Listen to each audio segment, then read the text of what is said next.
আরাফাতের ময়দানে যে কাজটা করে দিয়েছিলেন, লক্ষ লক্ষ হাজিরা, শুধু বাংলাদেশের হাজিরা, বিশ্বের 257টা দেশ, যত দেশ থেকে মানুষ হজ করতে আসে ওই গাছের নিচে আশ্রয় নেওয়া লাগে। ও গাছটার নাম হয়ে গেছে জিয়া, জিয়া শাজারাতুল জিয়া বা জিয়া ট্রি বলে। আমি মেনারা মসজিদের দিকে খুতবা শুনেছিলাম 16 সালে। ইমাম সাহেব ওনার নাম ধরে দোয়া করছিলেন, যদিও ওনার ভাষা আরবি, আমি বাংলাটা বলছি। যে আল্লাহ জিয়াউর রহমান জিয়া সাহেবকে তুমি মাফ করে দাও। আরাফাতের ময়দানে দোয়া এমনিতেই কবুল হয়, এটা গ্যারান্টি দিয়েছেন বিশ্বনবী মুহাম্মদ রাসূলুল্লাহ সাল্লাল্লাহু আলাইহি ওয়াসাল্লাম। শহীদ জিয়াউর রহমান, আল্লাহ তার জীবনের ভালো কাজগুলো যেন কবুল করেন। বিশেষ করে আরাফাতের ময়দানের এই কাজটা কিয়ামত পর্যন্ত এখানে জারি থাকবে। নিনের ফলগুলো পড়ে আর একটা গাছ তৈরি হয়, এটা সাদগায়ে জারিয়া। কিয়ামত পর্যন্ত কবরে যেন আল্লাহ ওনাকে জান্নাতুল ফেরদাউস নসিব করে। তার স্ত্রী অসুস্থ, আপনারা শুনেছেন, উনি এখন চিকিৎসাধীন আছে। আল্লাহ রাব্বুল আলামিন সুস্থ করে দেশের মানব দেশে যেন ফেরত নিয়ে আসে। আর একজন গেছেন বাংলাদেশ জামাত ইসলামী কেন্দ্রীয় কমিটির শ্রদ্ধাভাজন আমির জামাত ডক্টর শফিকুর রহমান হাফিজাহুল্লাহ, উনি কাতারে আছে, কুয়েতে। আল্লাহ রাব্বুল আলামিন তাকেও যেন সহি সালামতে দেশে ফিরিয়ে নিয়ে আসেন। আর একজন গিয়েছে আল্লাহর রাস্তায়, দিল্লি বসে আছে। অনেকে আশায় বুক বাঁধে মাঝে মাঝে, এই যে গোপালগঞ্জের কিছু মানুষ আছে, এরা আশায় বুক বাঁধে বেঁধে দেশে বিশৃঙ্খলা করে, তখন পেছনে লাল হয়ে যায়। প্রশাসন এমন লাল বানিয়েছে, ওই কয়েকদিন শুনলাম গোপালগঞ্জ থেকে ঢাকা গেলে বসে গেলে 300 টাকা, দাঁড়িয়ে গেলে 1000 টাকা। পৃথিবীর ইতিহাস যারা পালিয়ে যায় তারা আর ফিরে আসে না, এটাই ফায়দা।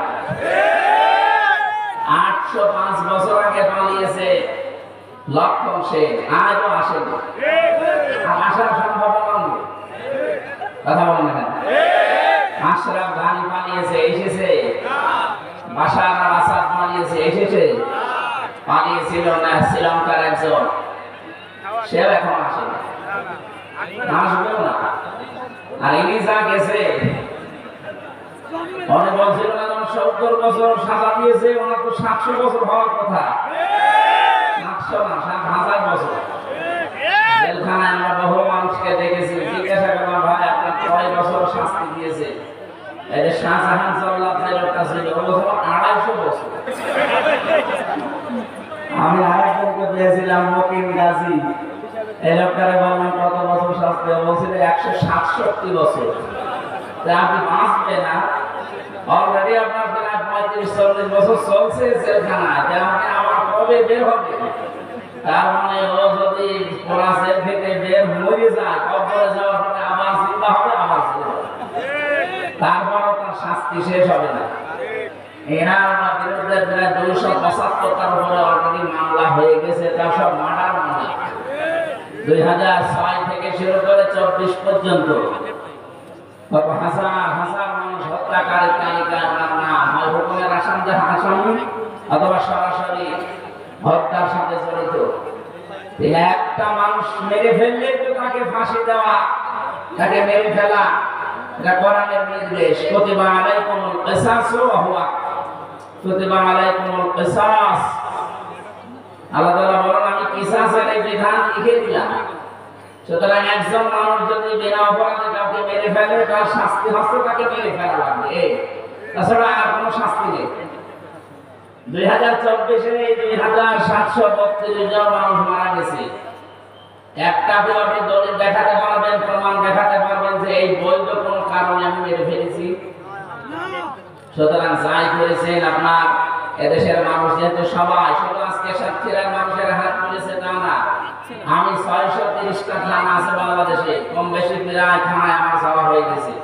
সব জায়গায় মানুষের আওয়াজ একই, যে আমরা শাস্তি চাই। শাস্তি যদি কেউ না দেন, বিচার যদি না হয়, আগামীতে অপরাধ যারা আসবে তারা আরো বাড়াবে। আমরা চাই থেকে এমন কঠিন শাস্তি আমরা দাবি করছি পৃথিবী যেন কেঁপে ওঠে। হ্যাঁ, কথা বলে না কেন? ওনারা 70 বছর দিয়েছে, আমার 3 বছর, আমার 9 বছর দিয়েছিল, শেষে আমার 3 বছর পরে তো পুরাটা খালাস করে দিয়েছে। আমরা চাচ্ছি ওনার যদি অন্তত 700 বছর হয়, শুধু নাম শুনে হাত পাইতে কারণ ভেতরের যে অবস্থা এটা তো আমরা উপযোগী, আমরা জানি। 4 দেওয়ালের মাঝে এটা একটা আলাদা জগৎ। কি একটা আলাদা জগৎ না? আলাদা জগৎ। ওই জগতে যখন থাকবে বুঝতে পারবে যে কত ধানে কত চাল হয়। এটা চিন্তা কবর বলা হয়। সুতরাং আমরা বিচার দাবি করছি সর্বোপরি আল্লাহর কাছে, দেশের বিচার ব্যবস্থা এবং জনগণের কাছে। আমরা আইন যেন হাতে তুলে কেউ না নেই, বিচার ব্যবস্থা আছে, বিচার ব্যবস্থার মাধ্যমে বিচার হবে ইনশাআল্লাহ। আজকের মাহফিলে বিশেষ করে যাদের নাম নিতে নাম জানিও না, নিতেও পারি না, বসে আছে শ্রদ্ধাবাদন ব্যক্তিবর্গ। এই মানুষগুলোকে আল্লাহ যেন হায়াতে তজ্জেবা সিহাতে কুল্লিয়া কোরআনের ইজ্জতে দান করেন, বলেন আমিন। এদের মা বাবাকেও যেন আল্লাহ কোরআনের ইজ্জতে আজকে মাফ করে দেন। আরো জোরে বলেন। যার মাধ্যমে আসলাম